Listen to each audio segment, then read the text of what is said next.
So see, this is a good sign because here is a newt. First herp of 2025. That's for size reference.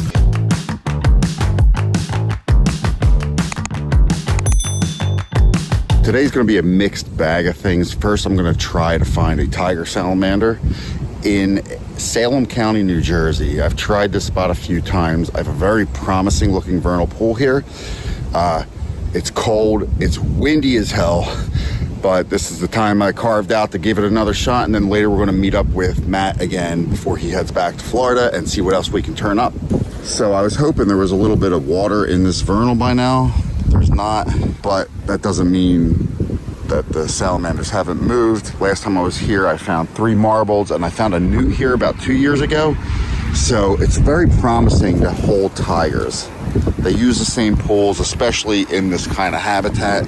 So let's give it a shot. It's a mix of like this type of stuff. That is my favorite piece because that had 3 marbles under it last time. So I hate to try it so early after I get here, but we're gonna give it a shot. And then there's a lot of natural cover around this too. So unfortunately, nobody's home here. We're gonna have to rely on the natural cover. Like there's definitely stuff to flip on the edge of these vernals. So see, this is a good sign because here is a newt, which is very rare in this part of the state. He's doing like a defense thing here. Very cold. He's alive, you can see him breathing. I'm gonna tuck him back under because it's cold and windy out here. But we have a red spotted newt, very dark to the touch because he is cold. And I guess, by the way, that's the first herp of 2025, a red spotted newt. We're on the board.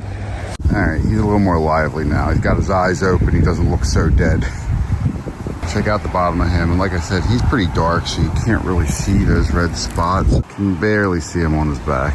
These guys actually have 3 life stages. So they'll start out as an egg, then they'll spend about 4 years as a red eft.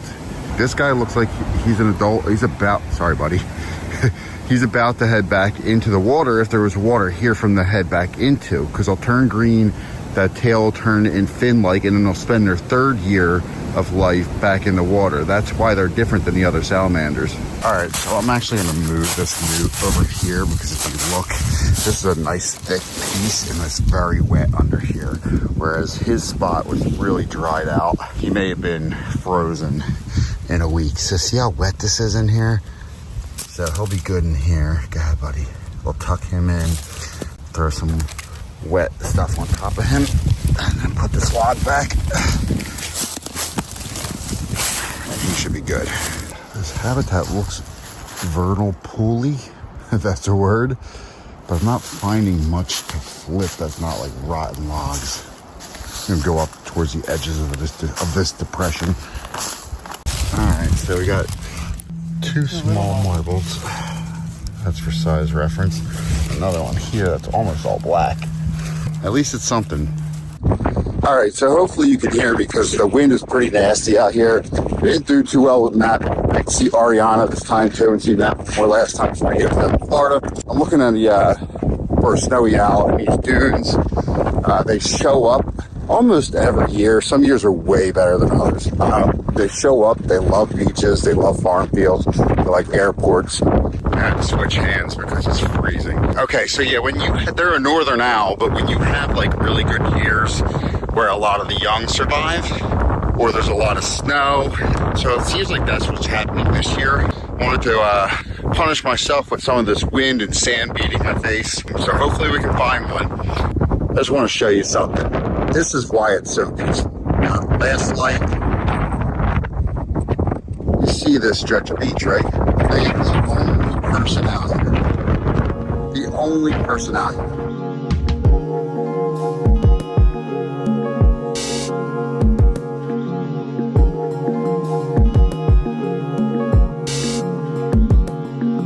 Okay, so why are snowy owls in New Jersey? Some years are larger than others for the numbers. This year looks like it's going to be a pretty good year, probably what they call an eruption year, which means that these owls are leaving the Arctic and Canada in search of food. They usually inhabit the Arctic tundra and boreal forest. They love the tundra. That's why they show up south of the Arctic and Canada on beaches, in farm fields, and airports. That seems to be the three spots they show up the most. They eat mostly lemmings, other rodents, squirrels. They'll even eat some carrion, and sometimes if food is scarce, they'll even hunt prey such as ducks or geese. There's about 100,000 individuals in the population, and of course that's just an estimate. The thing we need to know the most here is they're listed as least concern in conservation status, although their population is decreasing. I mean, what isn't besides humans and agricultural animals, really?